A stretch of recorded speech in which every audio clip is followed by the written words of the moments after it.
चलिए एक बेचैन मन को शांत करने वाली इस जबरदस्त कहानी में गोता लगाते हैं।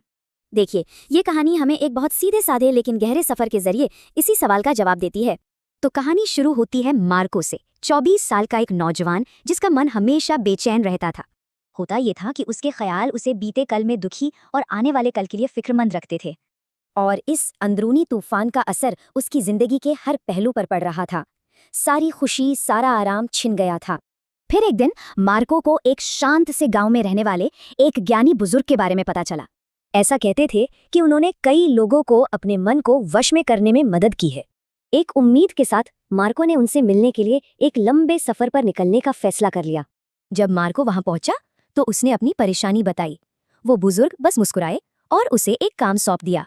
उसे पानी का एक गिलास दिया गया जो ऊपर तक मतलब लबालब भरा हुआ था। काम तो बड़ा सीधा था, पर इसके लिए पूरा ध्यान लगाने की जरूरत थी, मतलब गजब की एकाग्रता। मार्को ने चलना शुरू किया। उसकी नजरें सिर्फ ग्लास पर थीं और वो धीरे धीरे आगे बढ़ रहा था। गांव में चहल पहल तो बहुत थी, लेकिन मार्को का ध्यान कहीं और नहीं गया। और वो कामयाब रहा। एक भी बूंद पानी नहीं गिरा। वो बड़े गर्व से उस ज्ञानी व्यक्ति के पास वापस लौटा। पर उस बुजुर्ग ने उसकी तारीफ नहीं की, बल्कि उल्टे उससे सवाल पूछने शुरू कर दिए। उन्होंने और भी सवाल पूछे, ये जानने के लिए कि चलते वक्त मार्को ने क्या क्या महसूस किया। मार्को का जवाब सीधा और सच्चा था। उसका पूरा ध्यान तो बस पानी के ग्लास पर था।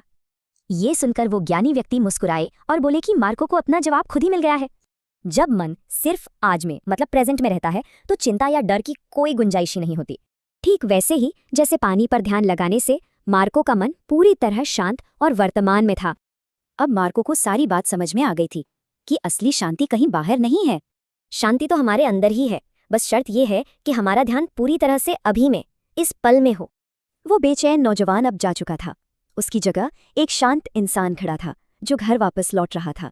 ये कहानी एक सवाल छोड़ जाती है, हमारी जिंदगी में वो कौन सी एक चीज है जो हमारा ध्यान इस पल में ले आती है। अगर आपको ये जानकारी पसंद आई तो वीडियो को लाइक करें, शेयर करें और चैनल को सब्सक्राइब करना ना भूलें।